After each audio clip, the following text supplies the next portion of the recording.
league has now played 5 games. We're into this thing. Shannon, who is the best team in the NFL right now? I would go with the Bills.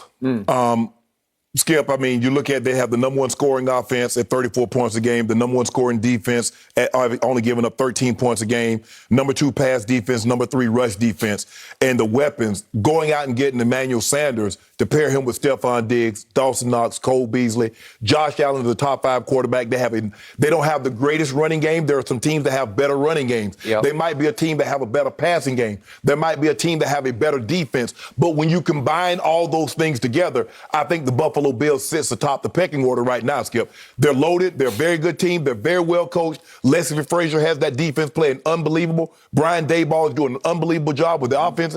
They do enough run. They let the quarterback draw. They let him run it. He can get out of harm's way, and he has a hollister for an arm. Mm-hmm. So right now, Skip, I'm not saying they have the best offense. I'm not saying they have the best defense or individually. But when you combine it, it says who has the best team. I'll take the Buffalo Bills. I know the Chargers have something special going. I know Tampa, and Jenny mentioned the Cowboys. But right now, 5 games into the season, I think the Buffalo Bills are the most complete team. Okay, I cannot get past what happened to the Buffalo Bills at Buffalo in Week 1. Mm-hmm. The Pittsburgh Steelers, for whom you have little to no respect or regard, went in there and beat them 23-16 by trailing 10-0 at halftime and winning the second half 23-6. Yeah. And Big Ben looked pretty Big Ben-ish in the second half of that game. He threw for 131 yards, made some big throws, and that defense rose up and just shut down Josh Allen and company at home. I know it seems like long ago. It was 5 games ago, right? Mm-hmm. It still counts on this season. Right. And in the second half, T.J. Watt had 2 sacks, and Minkah Fitzpatrick and Devin Bush each had 10 tackles for the game. Mm-hmm. So my point is that they just got dominated in the second half at home, and it's on their resume. Right. So I'm like, yeah, okay. Tell me a team that hasn't gotten dominated. Because the Bucs got dominated by the Rams, who got blown out by the Cardinals. Mm-hmm. The Cowboys got dominated by the Bucs. They didn't get dominated. They got dominated. It was a walk-off field goal. Dominated. Dominated? 4 turnovers. Are you kidding me? They hung 31 points on you with 4 turnovers. How your defense, they can skip? Look where your defense is ranked in total yardage. Dak Prescott drove them right down, and they took the lead with 1:24 left, and they left the GOAT too much time. 1:24. It took a walk-off field goal. They barely lost to the GOAT at the GOAT, and then they went and beat Justin Herbert at Justin Herbert and held him to 3 points in the second half. Are you kidding me? And you realize he just went to my homeboy and just beat my homeboy. Okay, good. By 18. I like it. I know that even increases the stock of my Dallas Cowboys, who, by the way, are about to get Lyle Collins and Michael Gallup back. And by the way, at some point pretty soon, they're going to get DeMarcus Lawrence and Dorrance Armstrong back in the defensive line. It's going to be loaded. No. We're not talking about 6 weeks from now or 3 weeks from now. We're talking about as we sit here. Okay. The number 1 offense and the number 1 defense. What's not to like about what Dallas has done? And again, they've played 3 measly opponents. Yes, very measly. But they dominated Philly and dominated Carolina and dominated the New York Football Giants. Carolina that just lost to the Eagles? Okay. What did your eye test tell you each time? Because you're getting scared. I hear you every Monday over there. You're starting to come around. Is there a better two-headed monster attack than the Dallas attack? Because they can run it down your throat, and if you don't be careful, because Dak Prescott will throw it down your throat. Here's the thing, though, Skip. Do they have a running attack like Cleveland, like Dallas, or like the Ravens? Who? No. Like the Buffalo Bills. Oh, do they have a rushing attack? No. But can the Ravens throw the ball even? Can they throw the ball like the Bills? What about the defense? When you factor that in, you think your defense is better than the Buffalo Bills right now? I'm not talking about when you get all your pieces back. I'm talking about right now. No, I don't.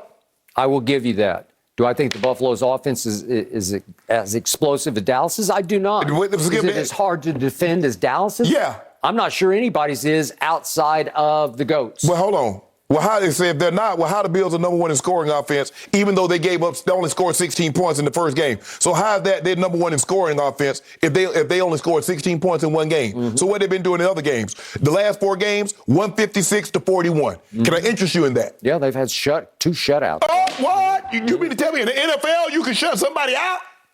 They lost to the Steelers at home.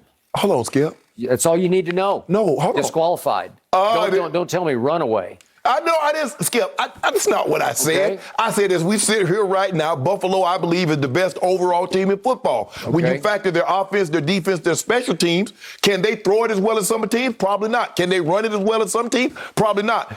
But you look at, they got as many, got more takeaways than you guys. Mm-hmm. Can I interest you in that? Barely. No, they got more better.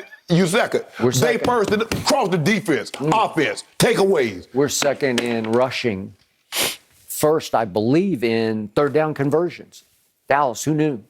It's like you have a vision of the Dallas Cowboys that was low before the season started, and you can't lift your eyes up in eye testing the Cowboys because you already said they can't be. They can't be. And you won't believe your eyes. Skip, I'm not saying you guys are a top 5 team. You, the Bucs, and the Bucs defense has been struggling lately. Now Levante David's going to be out for some time. Maybe just one game. Right, because you got a long week after Thursday. You have a long week to get him back. But when you look at Buffalo and what they can do, Skip, they put the league on notice. When you go into Kansas City, even though Mahomes didn't play well, that's still a very tough place to play. And he's still capable of putting up monster numbers. So I'm going to take Buffalo right now. Now, if we take this, take another test in 4 more weeks or 5 more weeks, it might change. But 5 weeks into the season. Okay. All right. Which brings me all the way full circle to my best team right here, right now. And I agree with everything you just said about the Buccaneers' defense or lack thereof. But I would like to leave you with a quote from one Leonard Fournette. He's talking about a conversation he had mid-game this past Sunday as they were obviously obliterating yet another opponent. Yeah, but somehow Tampa. Brady was still in there. Yeah, Brady was in there because they're so afraid of their defense. I was afraid. Don't do that, Skip. Okay, so Leonard Fournette said he had a conversation mid-game with Richard Sherman. And he says, Rich came up to me and said, man, I've never been part of a team with so much talent. Right. And I'm telling this Leonard talking back to Richard, I'm telling him and excuse my language, but this SH is different. At any time you have multiple ... Hall of Fame players, Pro Bowl players, and we come out focused, we put our minds together and understand the game plan and stay focused for the course, for the whole game, because they do on offense because they got the GOAT in the huddle. Well, right now, I only see 2 Hall of Famers, Gronk and Brady. What the other ones he see? I don't know. That Mike Evans is probably on the rise out there. And he said either Hall of Famers or Pro Bowl players. Because they're everywhere. Everywhere you look is a potential Pro Bowl player, but right? I believe Sherman's defense in Seattle was better than this defense. Okay. When you look at it from top to bottom, the defense. I will buy that. Now, offense? No. Okay. No. They're loaded offensively. My point is, the offense is so loaded. It's playing at such a high level. I saw Steve Young on the ESPN pregame show last night saying, I'm sorry, but Tom Brady's the best quarterback in football. Well, I've been trying to tell you that. He is playing, to me, at the highest level, given also the weaponry around it, given the offensive line, which is superior.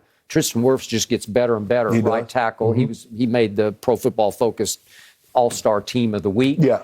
And I just look at it and I watch it function at the highest level. They're the best team because of that offense.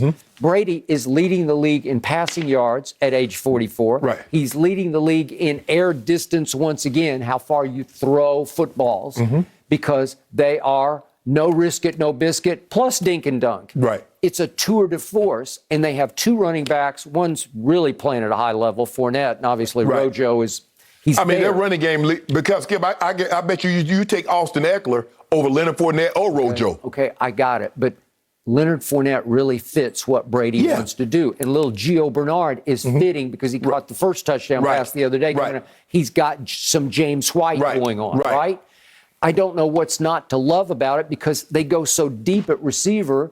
We haven't even seen little Scotty Miller yet this year. We saw him a couple of plays here and there. But my point is that everywhere I turn, I see depth at receiver. They've got 3 tight ends. Gronk hadn't even been playing. I think he might play this Thursday night. But